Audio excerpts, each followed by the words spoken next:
Olá, sejam muito bem-vindos a mais um estudo promovido pelo Centro Espírita Bezerra de Menezes, o Apóstolo do Bem. Se você ainda não é inscrito em nosso canal, inscreva-se. E não esqueça de clicar no sininho de notificações para poder receber um lembrete todas as vezes que um vídeo for lançado. Se puder também, compartilhe este vídeo e todos os demais vídeos com seus amigos e familiares que possam se beneficiar dos estudos que têm sido feitos pela casa. Muito obrigado e que Jesus abençoe a todos. Boa noite a todos. Que Jesus nos abençoe em mais esta oportunidade de apresentar um estudo junto aos amigos do Centro Espírita Bezerra de Menezes, o Apóstolo do Bem de Belo Horizonte, e todos que nos acompanham pela internet. Vamos fazer a nossa prece inicial. Querido Mestre Jesus, mais uma vez, nós te buscamos em oração para vos rogar que nos ampare, que nos auxilie, que nos ajude na noite de hoje na apresentação desse estudo, desta parábola que terei o privilégio de apresentar, o privilégio de ter estudado e assim refletir junto com os amigos que estarão nos ouvindo sobre o tema abordado pelo Senhor, o ensinamento que nos foi trazido, o sentido espiritual da parábola, tão bem explicado por Allan Kardec na codificação espírita. Permita-nos, Senhor, que tudo transcorra em clima de paz e de harmonia e que os objetivos sejam alcançados na noite de hoje. Ampara-nos a todos, que assim seja. Então, iremos dar início ao estudo desta noite, que é o estudo de uma parábola, a parábola do amigo importuno. Esta parábola nós iremos ler inicialmente toda a passagem, para daí voltarmos estudando versículo por versículo, contextualizando como é o exercício que a gente faz no miudinho do Evangelho, que a gente estuda versículo por versículo, extraindo o espírito da letra. Então, vamos iniciar, essa passagem está lá no Evangelho de Lucas, capítulo 11, versículos, a partir do versículo 5º. Disse-lhes também: qual de vós terá um amigo, e se for procurá-lo à meia-noite, lhe disser: amigo, empresta-me 3 pães? Pois que um amigo meu chegou à minha casa, vindo de caminho, e não tenho que apresentar-lhe. Se ele, respondendo de dentro, disser: não me importunes, já está a porta fechada, e os meus filhos estão comigo na cama, não posso levantar-me para tos dar. Digo-vos que, ainda que se não levante a dar-lhes, por ser seu amigo, levantar-se-á todavia, por causa da sua importunação, e lhe dará tudo o que houver mister. E eu vos digo a vós: pedi e dar-se-vos-á, buscai e achareis, batei e abrir-se-vos-á. Porque qualquer que pede, recebe, e quem busca, acha, e a quem bate, abre-se-lhe-á. E qual pai dentre vós, que se o filho lhe pedir pão, lhe dará uma pedra? Ou também, se lhe pedir peixe, lhe dará por peixe uma serpente? Ou também, se lhe pedir um ovo, lhe dará um escorpião? Pois, se vós, sendo maus, sabeis dar boas dádivas aos vossos filhos, quanto mais dará o Pai Celestial, o Espírito Santo, àqueles que lhe o pedirem. Então, esta é a passagem denominada Parábola do Amigo Importuno.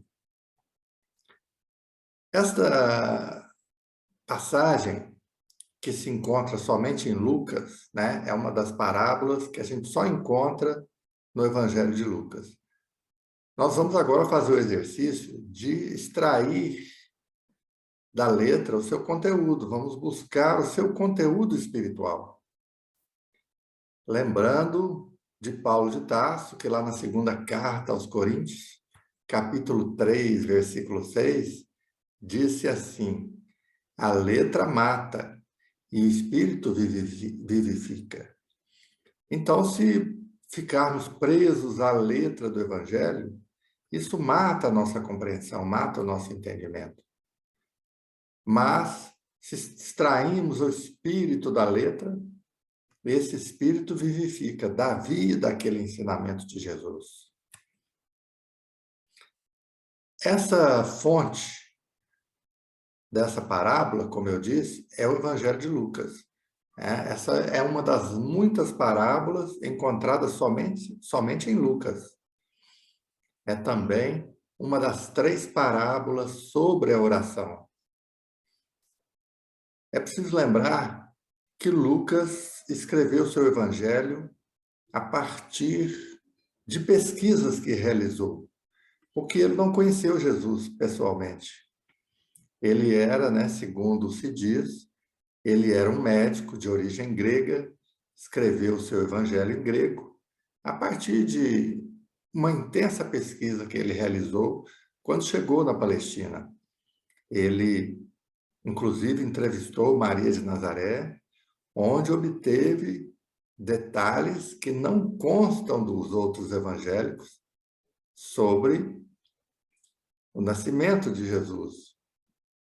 Então, Lucas escreveu em grego e trouxe parábolas maravilhosas que são encontradas somente no seu evangelho. Então, começando essa interpretação, esse exercício de interpretação, no versículo 5, lá do capítulo 11 de Lucas, Jesus diz assim: qual de vós terá um amigo, e se for procurá-lo à meia-noite, lhe disser, amigo, empresta-me 3 pães. Só para a gente contextualizar um pouquinho, Jesus trouxe essa parábola depois daquele momento em que um dos discípulos disse a ele, Senhor, ensina-nos a orar. Então, ele ensinou a oração do Pai Nosso. E logo em seguida, começou a contar essa parábola. Qual de vós terá um amigo, e se for procurá-lo à meia-noite, lhe disser, amigo, empresta-me 3 pães. Viajar à noite na Palestina, naquela época, era muito comum, por causa do intenso calor do dia. Então, essa chegada desse amigo à meia-noite não é de forma alguma incomum. Era algo que poderia acontecer. Eles viajavam à noite para fugir do calor. Como poderia também ter se atrasado na viagem e chegado a essa hora tardia da noite. No versículo 6 diz assim, pois que um amigo meu chegou à minha casa vindo de caminho e não tenho que apresentar-lhe. Não tinha alimento na casa. A gente pode notar daí a pobreza do anfitrião e as exigências da cortesia. A gente se lembra que, a essa época, no Oriente, a hospedagem era um dever sagrado. Muitas vezes, uma família recebia até um desconhecido a quem oferecia hospedagem, porque o estrangeiro, quando chegava na comunidade, ele não tinha hotel para passar a noite, não tinha albergue, não tinha pousada, não tinha lanchonete, não tinha um supermercado onde ele pudesse comprar alimentos. Assim, as regras da cortesia, como o amor por seu amigo, exigiam que o pão estivesse garantido, porque aquele era um amigo que havia chegado de viagem e chegou à meia-noite. Prossegue Jesus, se ele respondendo de dentro disser, não me importunes, já está a porta fechada, e os meus filhos estão comigo na cama. Não posso levantar-me para tos dar. Então, quando ele diz assim, os meus filhos estão comigo na cama, é preciso lembrar que a essa época na Palestina, onde residiam, né, segundo a estimativa, 3 milhões de pessoas, com vilas de até 15 mil habitantes, né, cerca de 200 vilas e cidades, ali naquele pequeno espaço, de terras, né, a antiga Palestina, as casas eram predominantemente de um cômodo. E era um cômodo em que era um espaço em que havia um piso em relevo, né? Havia uma espécie de tablado, um pouco mais alto que o piso da casa, que servia de cama para toda a família. Então, os familiares dormiam ali naquele tablado, cobertos pela mesma coberta, e dormiam todos juntos. Marido, esposa e filhos, e até viajantes que chegassem ali de viagem. Então, dormiam todos nesse tablado. Então, a porta já estava fechada, né? Ele diz, já está a porta fechada, porque a essa época, quando se fechava a porta da residência, ela não se abria mais. A porta ficava durante o dia aberta, mas quando ela era fechada, né, ao entardecer, porque era uma época em que as pessoas despertavam com o nascer do dia, jantavam ali pelas 4 horas da tarde, e quando o sol se punha, eles já se recolhiam para dormir e fechavam a porta da casa. Então ele diz, já está a porta fechada, e os meus filhos estão comigo na cama. Já estava respondendo deitado ainda, né? Não posso levantar-me para tos dar. Porque se ele levantasse, ele ia mexer na coberta e ia despertar os demais familiares, despertar os filhos. É isso que ele alega. Prossegue Jesus: digo-vos que, ainda que se não levante a dar-lhes, por ser seu amigo, levantar-se-á, todavia, por causa da sua importunação, e lhe dará tudo o que houver mister. Então, o amigo batia de forma insistente.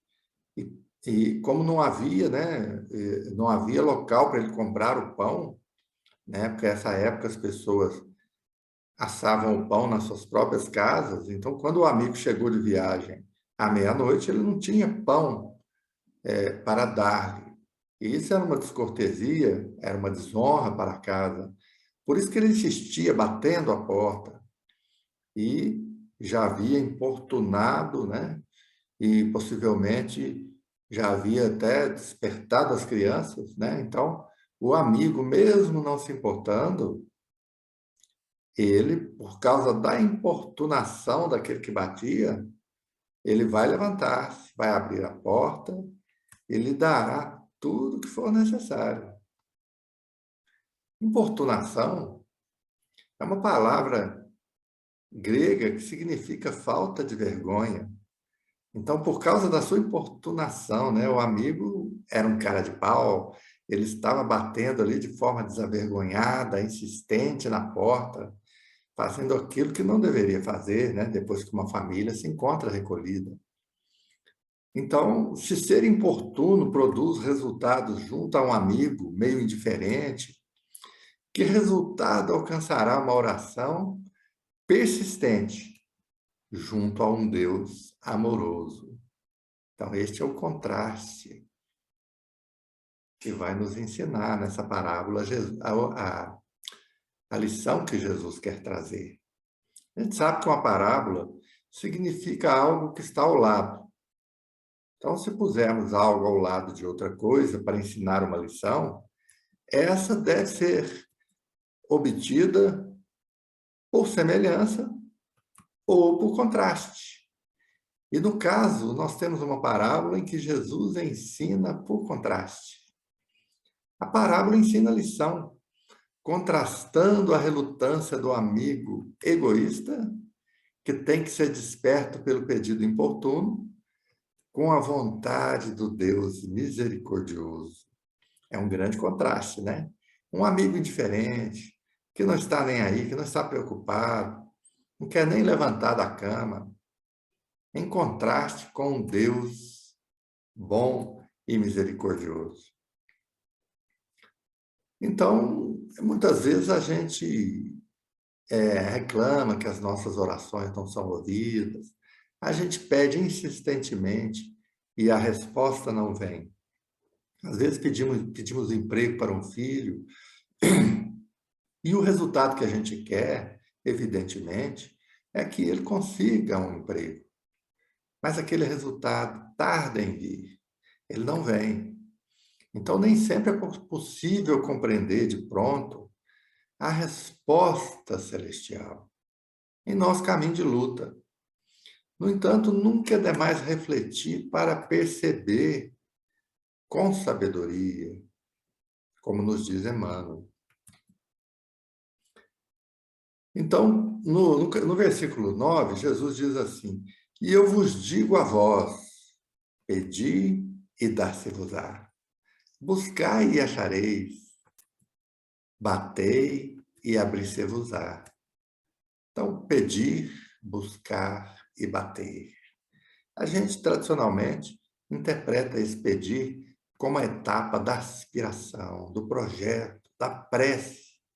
É o pedido. Depois temos a etapa da busca. Temos que buscar. E buscando, vamos selecionar alternativas. Vamos discernir. E, por fim, a etapa de bater. Bater, quem bate, bate repetidas vezes. Então, é a persistência. Então, primeiro fazemos o projeto, pedir, a aspiração. E buscamos, corremos atrás, nos dedicamos, trabalhamos. E o bater é a atitude da persistência. Então, são 3 atitudes que a gente vê aqui. A atitude de pedir, de buscar e de bater, de persistir. E aí ocorre a reação da lei. Julgam muitos que a lei de causa e efeito é provocada pelos atos e pelas palavras de alguém. É isso que a gente pensa. Entretanto, o que mais provoca a reação da lei é o pensamento. Muito mais forte que qualquer palavra ou gesto ou ato. O pensamento é que interfere na dimensão espiritual. Porque as nossas palavras ou os nossos atos estão na dimensão material. Então, a gente se lembra que até o som, ele não se propaga no vácuo, né? Para que o som se propague, não pode existir vácuo, então tem que haver matéria. Então, o pensamento interfere na dimensão espiritual. As palavras e o ato no mundo físico. E no versículo 10 temos, porque qualquer que pede, recebe. E quem busca, acha. E a quem bate, abre-se-lhe-á. Então, por exemplo, a pessoa tem o hábito de dirigir alcoolizado, dirigir bêbado. Aí os amigos dizem assim, ele está pedindo, ou ele está buscando, vai acabar achando, né? Achar um acidente, um atropelamento, um comprometimento grave e criminoso. Né? Então, a gente tem até aquele dizer popular, né? Quem procura, acha. E lá no Evangelho segundo o Espiritismo, onde Allan Kardec fez aquele belíssimo trabalho de coordenar essa codificação espírita, né? Por isso que ele é chamado de o codificador, há uma mensagem que traz o significado moral desta passagem. Então, no Evangelho segundo o Espiritismo, né, a passagem é tão boa que eu vou lê-la integralmente. Diz assim: Pedi a luz que vos clareie o caminho, e ela vos será dada. Pedi forças para resistirdes ao mal, e as tereis. Pedi a assistência dos bons espíritos, e eles virão acompanhar-vos. Pedi bons conselhos, e eles não vos serão jamais recusados.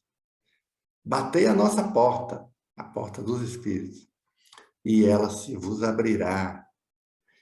Mas pedi sinceramente, com fé, confiança e fervor.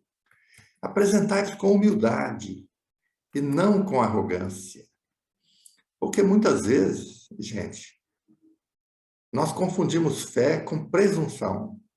Então, a pessoa vai fazer uma cirurgia e fala assim, não preciso nem orar, porque eu sei que vai dar tudo certo, porque Deus está tomando conta de mim, Deus está cuidando de mim. Isso já é uma presunção, tem a ver com arrogância. Temos que ter fé, mas não presunção, de achar que somos privilegiados e as nossas necessidades serão sempre atendidas do jeito que a gente quer. Não é assim, né? Então, se pedimos a luz, né, como diz o texto, ela nos será dada. Forças para resistir ao mal, nós teremos. Assistência dos bons espíritos, eles não deixarão de nos atender, de nos acompanhar. A gente pode pedir bons conselhos e eles não nos serão negados, serão dados. A gente pode pedir e algo que constitui uma prece que é sempre atendida. É quando a gente pede para Deus nos ajudar a combater um defeito que existe em nós. Isso Deus ouve com muita receptividade. Então, é uma prece que sempre é aceita. Pedir também em favor dos amigos, né?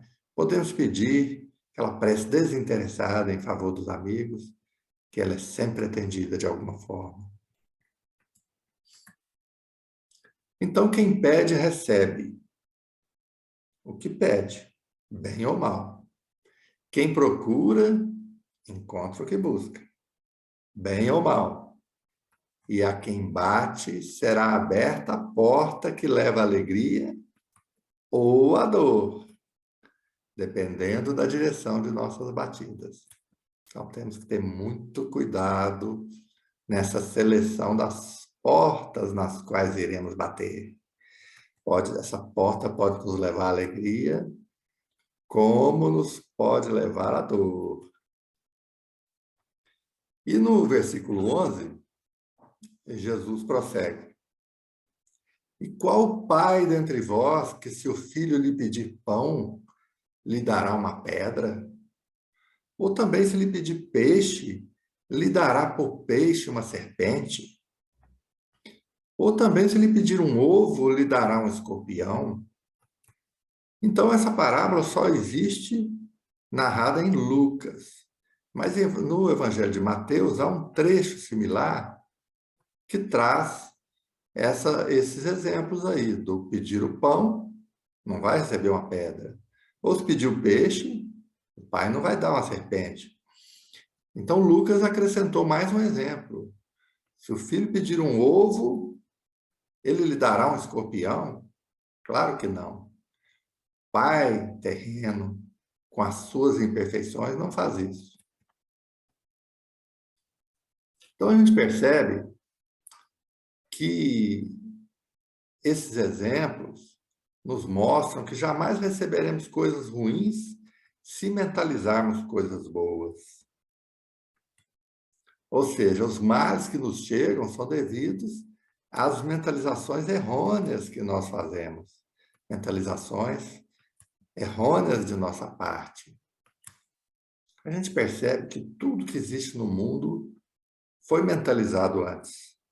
Se imaginarmos, por exemplo, um edifício magnífico como é o Taj Mahal na Índia, aquele palácio que um Rajá construiu para eternizar a memória da sua esposa, né? Seu amor. Então, um local romântico, muito procurado no mundo pelos turistas do mundo todo, que gostam de tirar fotos em frente ao Taj Mahal.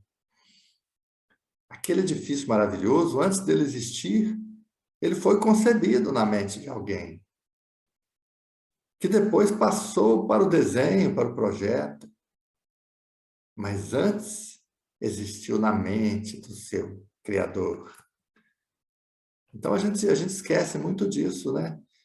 Se realizamos algo hoje, antes de realizar lá no nosso trabalho, a gente mentalizou antes, imaginou aquilo que a gente iria fazer. E se a nossa imaginação é fértil, ela também é fértil em detalhes. E aí vamos realizar com aquela riqueza de detalhes que nós idealizamos. Somos responsáveis únicos por nossos erros e colhemos o que plantamos, pois somos exatamente o que pensamos. Somos hoje a obra de nossa mentalização de ontem. E colhemos hoje o que ontem plantamos com a nossa mente deficiente e ignorante. Então, o estágio que nós somos outro, o estágio em que estamos hoje, ele foi criado na nossa mente antes de se materializar.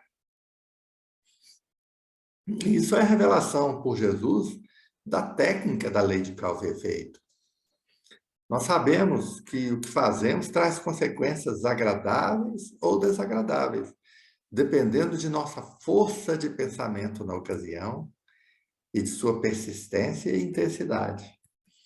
Então, isso mostra que a nossa intenção vale muito, né? Aquela força do pensamento, a intenção de praticar o bem a alguém, intensamente pensada por nós e persistindo nesse pensamento, isso vai se realizar inevitavelmente pela lei de causa e efeito.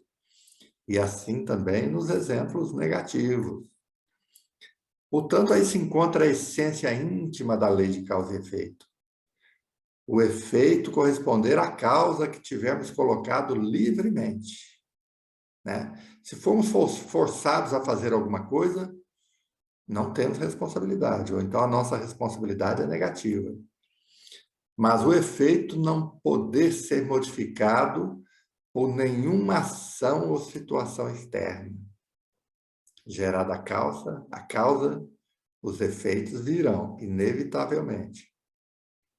Então, colocada essa causa com livre-arbítrio, virá o efeito inevitável. E aí, para efeito consolador, nós lembramos dos nossos irmãos suicidas. Não podemos tratar os casos dos suicidas como iguais. Cada caso tem seus agravantes e seus atenuantes. Então, se a pessoa se suicidou, mas ela fez isso sem pleno uso do seu livre-arbítrio, se ela estava, por exemplo, em profunda depressão, se ela estava debaixo de uma obsessão cruel, intensa, né? Se ela foi forçada a cometer aquele ato por outras pessoas, terceiros, então ela terá atenuantes que irão reduzir o tempo que ela passa no plano espiritual, sofrendo e dissipando esses restos de energias vitais.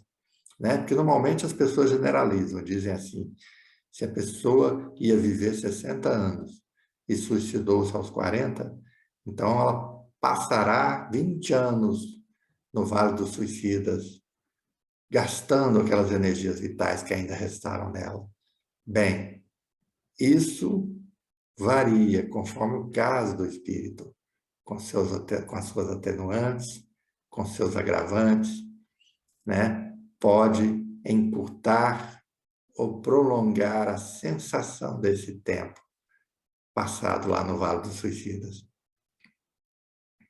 Então, é bastante consolador isso para nós, né? A lei de causa e efeito, ela é gerada com pleno uso do nosso livre-arbítrio. Né? Então, a gente vai sofrer as consequências e a nossa responsabilidade só será integral se tivermos agido livremente e não coagido por outra pessoa. Pois se vós, né, prossegue Jesus, pois se vós, sendo maus, sabeis dar boas dádivas aos vossos filhos, quanto mais dará o Pai Celestial o Espírito Santo àqueles que lhe o pedirem. Então, aí está a lição de Jesus, o contraste, né? Aquela parábola que ensina pelo contraste. Se nós, pais terrenos, sendo maus, nós sabemos dar boas dádivas aos nossos filhos, quanto mais dará o Pai Celestial, o Espírito Santo, àqueles que lhe o pedirem. Então, complicou um pouco, né, agora, gente, né? Porque surgiu a expressão Espírito Santo. Então, a gente lembra dos dogmas católicos, né, da Trindade, né, Pai, Filho e Espírito Santo, né? Mas é preciso lembrar que quando consultamos a outra passagem similar existente em Mateus, olha como que é a versão lá de Mateus.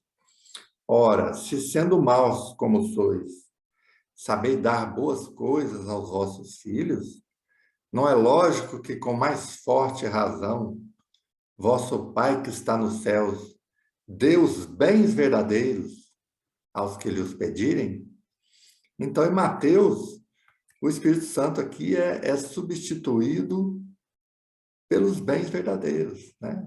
Então, se nós, pais imperfeitos da terra, sabemos dar boas coisas aos nossos filhos, o Pai Celestial, muito mais ainda, saberá dar os bens verdadeiros aos seus filhos.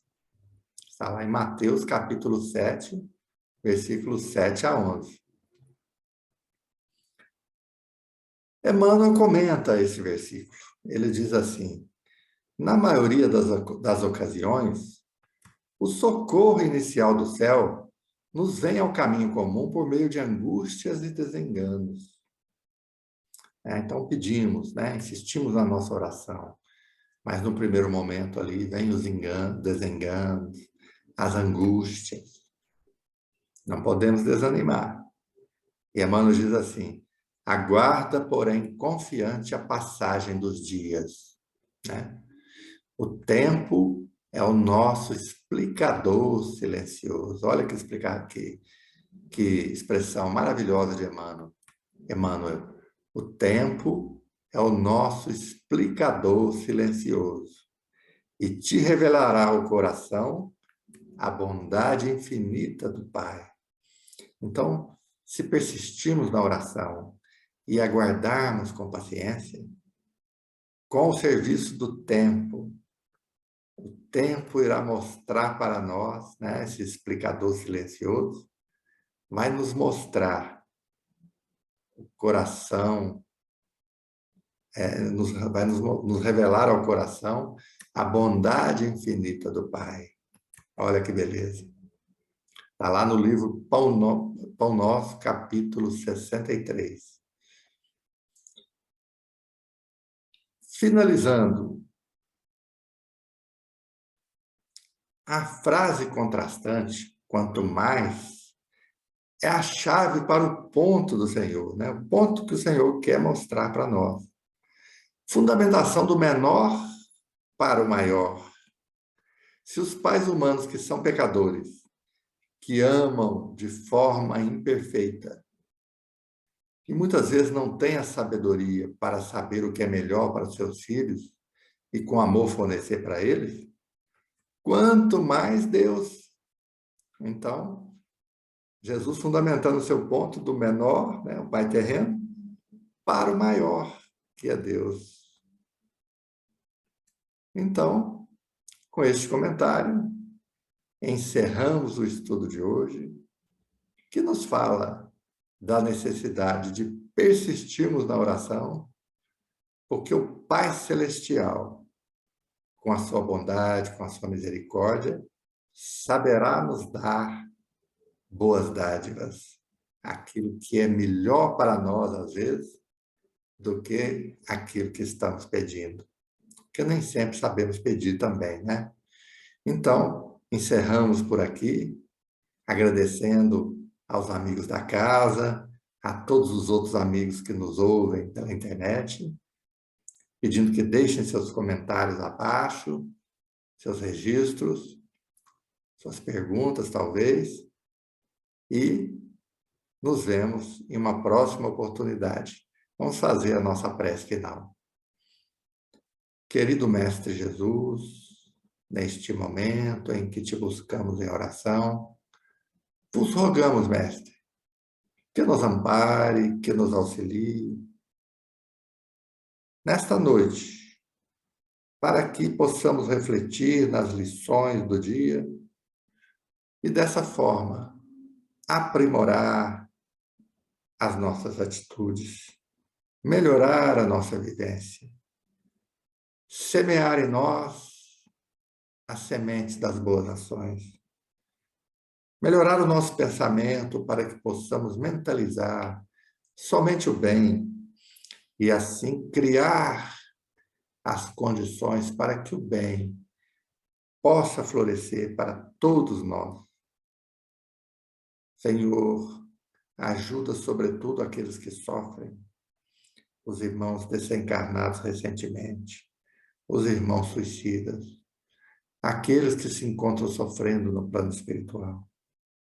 Pedimos em favor de todos eles que alivie seu sofrimento, que amenize as suas dores e que leve o esclarecimento para cada um deles, para que possam ter a confiança na infinita bondade do Pai Celestial. Ampara-nos a todos e que assim seja.